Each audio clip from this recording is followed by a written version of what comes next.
मैं ground zero पर मौजूद हूँ, पहलगाम, जहां पर आतंकी हमले को अंजाम दिया गया। इससे जुड़ी हुई बड़ी खबर आपको दे दूं, 2 आतंकियों के घरों को निस्तनाबूद कर दिया गया है, वहां ब्लास्ट करके घरों को उड़ा दिया गया है। एक घटना त्राल में हुई है तो दूसरी घटना गुरेज में हुई है। 2 आतंकियों के घरों को ब्लास्ट करके उड़ा दिया गया है। इस वक्त की बड़ी खबर आपको बताते हैं, पहले त्राल की बात कर ले जहां पर ये घटना घटी है। आपको जानकारी दे दे, भारतीय आर्मी, सीआरपीएफ के जवान और जम्मू कश्मीर पुलिस के जवान देर शाम इस घर में आसिफ शेख, जिसका नाम बताया जा रहा है, वहां इस घर की तलाश जब कर रहे थे तो वहां एक बक्से में, संदूक में उन्हें एक बैटरी नुमा चीज मिली है जिसके तार भी आपस में जुड़े हुए थे। कंट्रोल तरीके से इसे डिफ्यूज करने की कोशिश की जा रही थी और तभी तेज धमाका हुआ। इस वक्त तस्वीरें आपके सामने हैं, मेरे सहयोगी मंसूर मीर भी मेरे साथ जुड़े हुए हैं, हम उनके पास भी जाएंगे।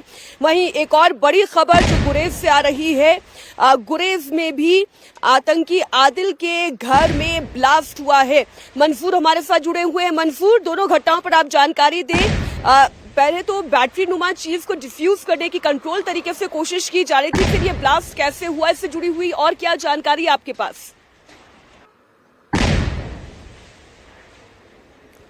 देखिए मीनाक्षी, पहलगाम में हुए मिलिटेंट हमले के बाद जिसमें 26 लोगों की जान चली गई है, उसके बाद जम्मू कश्मीर पुलिस, आर्मी और सीआरपीएफ ने एक्शन जो है वो तेज़ कर दिया है। पिछले 24 घंटे की बात करें तो करीबन 2000 से ज़्यादा ओजीडब्ल्यू वर्कर्स और कुछ लोगों से जम्मू कश्मीर पुलिस ने पूछताछ की है इस हमले के बारे में, और इसी सिलसिले की कड़ी में पुलिस ने जो है अपनी कार्रवाइयों में शिद्दत लाई है, क्योंकि पहलगाम में जो हमला हुआ है उसमें 2 लश्कर-ए तैयबा के टॉप कमांडर्स का नाम सामने आ रहा है, जिसमें एक आदिल ठाकुर और दूसरा आसिफ शेख आसिफ है।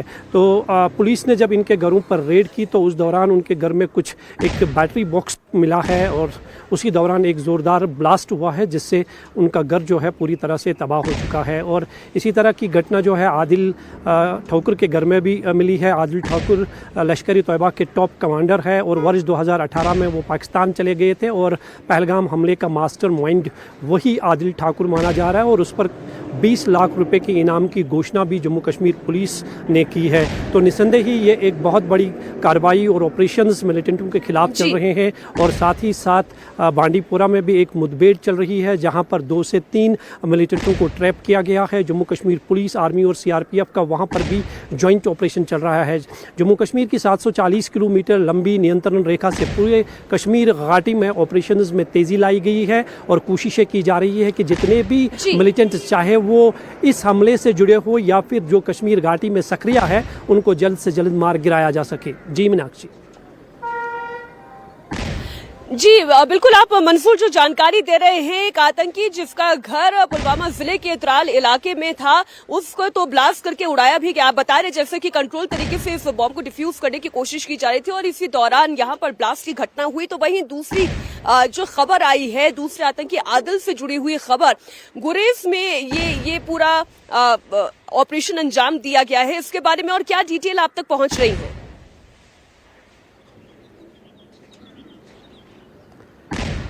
देखिए, आदिल ठाकुर का जो घर है वो उसे मेन एक्यूज्ड माना जा रहा है इस हमले में, जो पहलगाम में बाइसरन इलाके में टूरिस्टों पर जो हमला हुआ था। और इसी सिलसिले में जम्मू कश्मीर पुलिस, आर्मी और सीआरपीएफ का एक जॉइंट ऑपरेशन चल रहा था और जब ये पूरी तरह से पता चला कि आदिल ठाकुर इस इंसिडेंट में इन्वॉल्व है तो उसके बाद ही ये कार्रवाई शुरू की गई है और उसके घर में भी जो है एक ब्लास्ट हुआ है, उनका घर जो है पूरी तरह से डिमोलिश हुआ है। हालांकि पुलिस की तरफ से अभी ये साफ नहीं किया गया है कि ब्लास्ट कैसे हुआ है, लेकिन उनका घर जो है वो पूरी तरह से ब्लास्ट हो चुका है। ये दोनों कार्रवाइयाँ जो है एक साथ में हुई है क्योंकि ये दोनों मिलिटेंट जो है इस हमले में शामिल है और बताया जा रहा है कि करीबन 5 मिलिटेंटों ने इस हमले को अंजाम दिया था। 4 मिलिटेंट जो थे वो बाइसरन के उस टूरिस्ट स्पॉट के अंदर चले गए थे और शेख आसिफ जो है जिनकी घर की पहले सबसे खबर आई थी, वो बाहर से इन 4 मिलिटेंटों को कवर कर रहे थे। हालांकि पुलिस ने अब तक 3 मिलिटेंटों के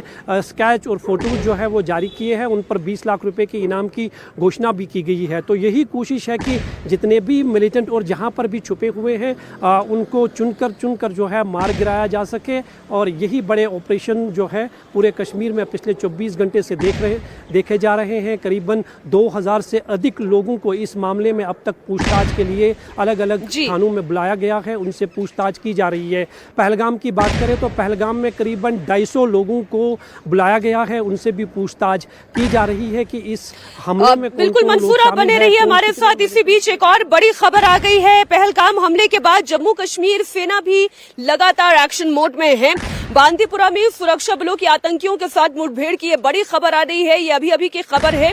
बांदीपुरा में सुरक्षा बलों के साथ ये मुठभेड़ चल रही है। सुरक्षा बलों ने आतंकियों की घेराबंदी कर ली है और सर्च ऑपरेशन इस इलाके में भी बड़ी तेजी से चलाया जा रहा है। आपको बता दें, बांदीपुरा इलाका ये सघन जंगल का इलाका, घनी पहाड़ियों का इलाका, इसके बीच में लगातार सर्च ऑपरेशन चलाया जा रहा है। इस वक्त की बड़ी खबर एक बार फिर आपको बता दें बांदीपुरा से, जहां पर सुरक्षा बलों और आतंकियों के बीच की मुठभेड़ और इस वक्त पूरे इलाके में सर्च ऑपरेशन चल रहा है। एक बार फिर से इस वक्त की बड़ी खबर आपको दे दें, त्राल में और गुरेज इन 2 सेक्टर्स में 2 घरों को ब्लास्ट करके उड़ाया गया है। हालांकि त्राल की जानकारी ये आ रही है, जिस आतंकी के घर में ब्लास्ट हुआ है वहां पर एक बक्से के अंदर बैटरी नुमा चीज मिली थी, जिसके तार भी आपस में जुड़े हुए थे। भारतीय सेना, जम्मू कश्मीर पुलिस के जवान और साथ ही साथ सीआरपीएफ के जवान वहां पर मौजूद थे। इसे कंट्रोल तरीके से डिफ्यूज करने की कोशिश की जा रही थी और इसी दौरान यहां पर जबरदस्त ब्लास्ट हुआ, जिसकी तस्वीरें भी इस वक्त इंडिया टीवी एक्सक्लूसिवली आपको दिखा रहा है। हमारे सहयोगी मंसूर मीर लगातार हमारे साथ जुड़े हुए हैं। मंसूर, इस वक्त चाहे वो बांदीपुरा हो, चाहे वो त्राल हो, चाहे वो गुरेज हो, हर जगह पर सेना अपना सर्च अभियान बड़ी तेजी से चला रही है। लेकिन ये जो 2 घटनाएं सामने आई है, जहां पर 2 घरों को ब्लास्ट से उड़ाया गया है, इन दोनों आतंकियों की इन्वॉल्वमेंट इस अटैक से किस तरीके से एस्टैब्लिश हुई है?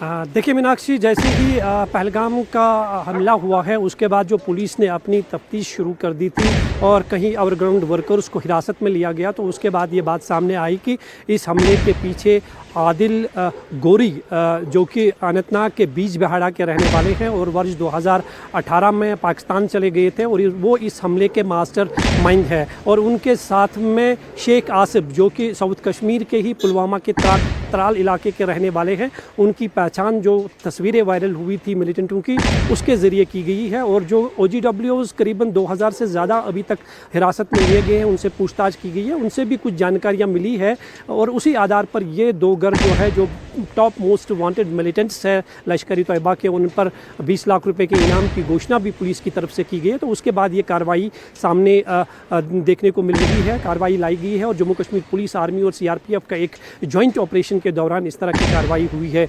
निसंदेह ही पुलिस और सुरक्षा बलों की, सभी एजेंसियों की ये कोशिश है कि जितने भी मिलिटेंट्स, चाहे वो साउथ कश्मीर में हो या नॉर्थ कश्मीर या सेंट्रल कश्मीर में है, जिनके भी तार कहीं से जुड़े हुए हैं, उनको जल्द से जल्द ट्रैप करके मार गिराया जा सके। और यही कारण है कि कल शाम को बांडीपोरा में 3 OGWs की गिरफ्तारी हुई। उनकी गिरफ्तारी पर ही एक ऑपरेशन लॉन्च किया गया और जैसे ही सुरक्षा बल के जवान उस हाइडआउट तक पहुंचे तो वहां पर भी एक मुठभेड़ शुरू हुई, जो अभी भी जारी है और वहां पर 2 से 3 मिलिटेंट्स छुपे हुए हैं। यानी कि साफ तौर पर हम ये कह सकते हैं कि ऑपरेशंस में काफ़ी तेज़ी लाई गई है, चाहे वो LOC का एरिया है या फिर कश्मीर के दूसरे रीजन्स के इलाके हैं। लगातार मिलिटेंटों के खिलाफ जो है कार्रवाइयाँ तेज़ की गई है।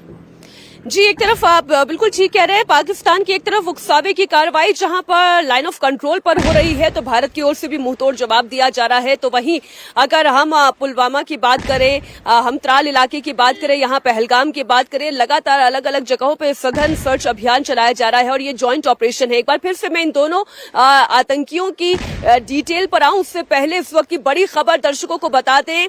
बांदीपुरा में इस वक्त सुरक्षा बलों और आतंकियों के बीच में मुठभेड़ की खबर सामने आ रही है। जैसा हमारे सहयोगी मंसूर जानकारी दे रहे हैं, वहां पे 2 से 3 आतंकियों के होने की खबर आ रही है और इस वक्त पूरे इलाके को घेर लिया है सुरक्षा बलों ने। लगातार सघन सर्च अभियान चलाया जा रहा है, लेकिन इन आतंकियों के लिए इस इलाके में छिपना इसलिए बेहद आसान हो जाता है। जंगल का इलाका है, घनी ऊंची ऊंची पहाड़ियां हैं, लंबे लंबे घने पेड़ों के बीच में अपने हाइडआउट्स बनाकर ये आतंकी छिपे हुए हैं और इसलिए एक बड़े स्तर पर इस वक्त सर्च अभियान चलाया जा रहा है। मंसूर हमारे साथ जुड़े हुए हैं। मंसूर,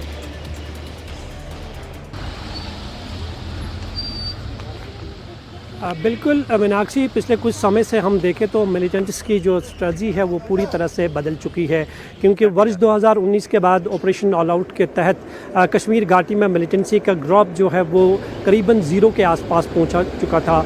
लश्कर तैयबा, जैश ए मोहम्मद, अंसारुल गज़वतुल हिंद, हिज़्बुल मुजाहिदीन के सभी बड़े टॉप कमांडर्स या तो मार गिराए गए या फिर उन्हें गिरफ्तार किया गया। लेकिन कश्मीर में जैसे ही शांति लौटी तो उसके बाद मिलिटेंट्स ने ज़्यादातर जो सीमा पार से यहाँ पर आए उनमें सबसे ज़्यादा संख्या फॉरेन मिलिटेंट्स की है, लोकल्स की बेहद कम संख्या अब देखी जा रही है। और जो लोकल मिलिटेंट्स है वो OGW के तौर पर ही अब काम कर रहे हैं। और मिलिटेंट्स अब अक्सर ज़्यादा है वो फॉरेस्ट एरियाज़ का इस्तेमाल करते हैं, क्योंकि फॉरेस्ट एरियाज़ में सुरक्षा बलों के लिए ऑपरेशन चलाना बेहद सख्त होता है, उसमें कैजुअलिटी का भी ज़्यादा खतरा रहता है। इसलिए यही कारण है कि पहलगाम में जो हमला हुआ या पुंछ राजौरी में जो हमले देखे उसमें सिक्योरिटी फोर्सेस को काफ़ी नुकसान उठाना पड़ा, क्योंकि मिलिटेंट्स जो है वो अपर रीचेस में रहते हैं और उन्हें बिल्कुल, जहां एक तरफ यहाँ पर सुरक्षा बल सर्च अभियान चला रहे हैं, कॉम्बिंग ऑपरेशंस कर रहे हैं, तो वहीं इस वक्त भारत और पाकिस्तान की सीमा पर भी लगातार तनाव का माहौल दिखाई दे रहा है।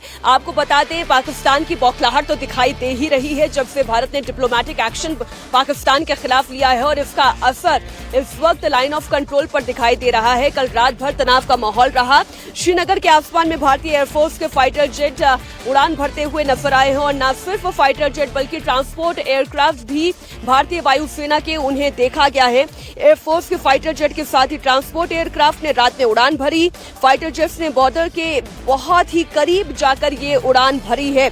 इस दौरान एयरबॉर्न वार्निंग और कंट्रोल सिस्टम से लैस एयरक्राफ्ट में दुश्मन की तरफ पैनी नजर रखते हुए भारतीय वायुसेना दिखाई दे रही है। जम्मू कश्मीर के इलाके में भारतीय वायुसेना का कॉम्बैट एयर पेट्रोल जारी है। आज देर रात तक लगातार कॉम्बैट एयर पेट्रोल किया गया, एवैक्स सिस्टम के जरिए पूरा सर्विलांस रखा गया और इसके साथ साथ लाइन ऑफ कंट्रोल के बेहद करीब तक फ्लाई कर एरिया को डोमिनेट किया गया। हम आपको यही बता दें कि जब लगातार कॉम्बैट एयर पेट्रोल किया जाने लगा तो उसी दौरान पाकिस्तान एयरफोर्स के फाइटर एयरक्राफ्ट भी स्क्रैम्बल हुए और वो लगातार फ्लाई कर निगरानी करने की कोशिश कर रहे थे। भारतीय वायुसेना के 2 फाइटर एयरक्राफ्ट एयरबॉर्न थे और उसके साथ साथ ये अलग अलग स्क्वाड्रन के थे। बाकी जो एयरक्राफ्ट हैं वो सपोर्ट रोल में चारों तरफ की निगरानी कर रहे थे और यहां तक कि एवैक्स सिस्टम और एयर डिफेंस सिस्टम को एक्टिवेट कर ये पूरा मॉनिटर किया गया। टॉप सोर्सेज के मुताबिक ये रूटीन एक्सरसाइज थी, लेकिन जिस तरीके के हालात हैं इसमें ये बिल्कुल क्लियर होता है कि भारत का डोमिनेंस लगातार जारी है।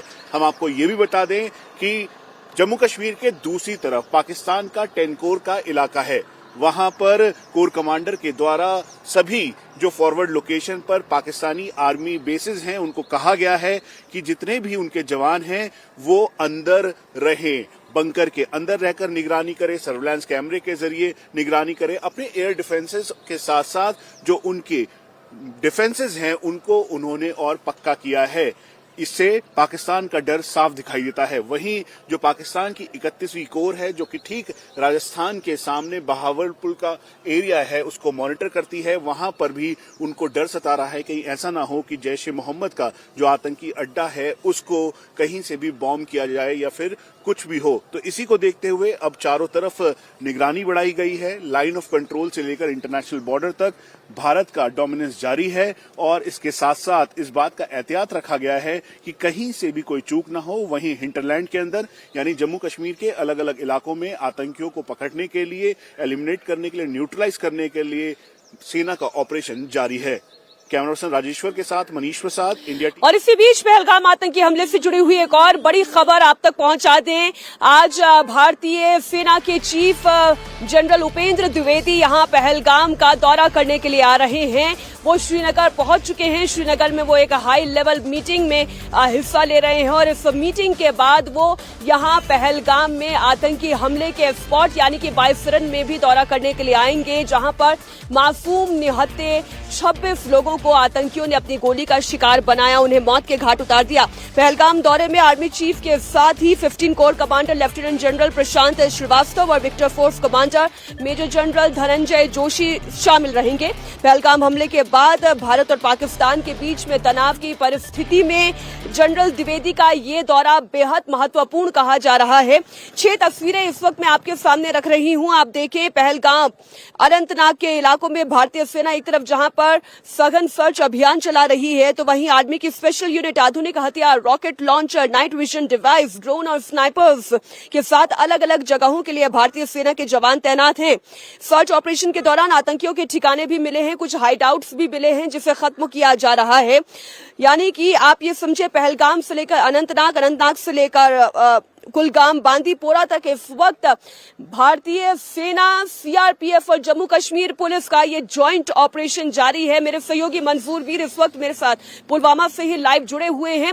मंजूर, जनरल उपेंद्र द्विवेदी का यहां पर आना अपने आप में ये एक इशारा है कि अब बहुत बड़ा कुछ होने जा रहा है, क्योंकि न सिर्फ वो आ रहे हैं, 15 कोर कमांडर यहां पर आ रहे हैं। ये अपने आप में ये बताने के लिए काफी है कि अब भारत और पाकिस्तान के बीच में कुछ बड़ा होने जा रहा है।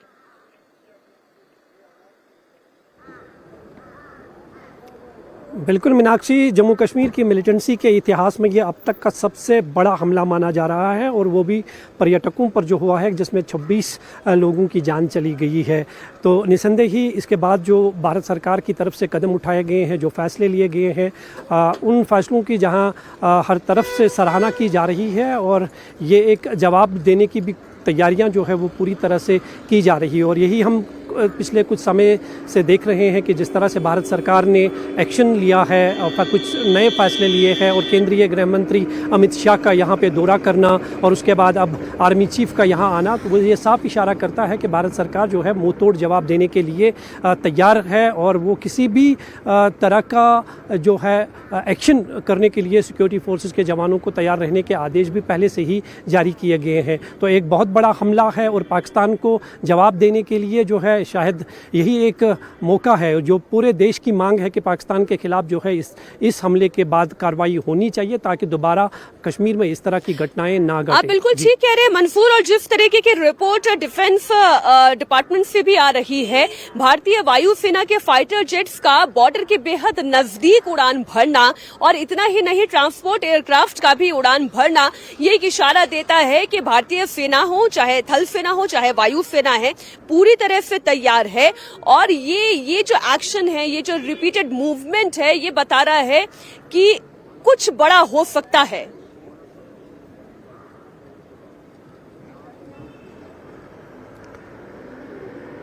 बिल्कुल, इस हमले के बाद जिस तरह से भारत सरकार ने अपना स्टैंड लिया है, उससे ये साफ जाहिर होता है कि भारत सरकार जो है किसी भी खतरे को जो है निपटने के लिए पूरी तरह से तैयार है, और इसके लिए सभी फोर्सेस को अलर्ट पे रखा गया है। चाहे हम 740 किलोमीटर लंबी नियंत्रण रेखा की बात करें या फिर कश्मीर रीजन की बात करें, हर जगह पर जो है ऑपरेशंस में तेज़ी लाई गई है। और ये केंद्रीय गृह मंत्री की तरफ से पहले ही इशारा दिया गया था कि फोर्सेस को अलर्ट रहना चाहिए। और जिस तरह से कल प्रधानमंत्री नरेंद्र मोदी ने भी एक ज़ोरदार भाषण दिया है और एक ललकारा है कि उनके कि इस तरह से हमले जो है वो बर्दाश्त नहीं किए जाएंगे, इसका मुंह तोड़ जवाब दिया जाएगा, और जो लोग इस तरह के हमलों में शामिल है उन्हें जमीन बोस किया जाएगा। तो ऐसे और ऐसा जवाब दिया जाएगा जिसकी कल्पना भी आतंकियों ने नहीं की होगी। और ये पहली बार है जिस तरीके का जवाब, देखिए वो बिहार में मौजूद थे, अपनी जनता को वो हिंदी में संबोधित कर रहे थे, लेकिन उनका इंग्लिश में स्टेटमेंट आना ये बताता है कि न सिर्फ भारत बल्कि वो इंटरनेशनल कम्युनिटी को भी, विश्व के तमाम देशों को और आतंकवाद के संरक्षक पाकिस्तान को भी एक करारा संदेश देना चाह रहे हैं और एक मैसेज देना चाह रहे हैं कि भारत आतंकवाद के सामने झुकेगा नहीं।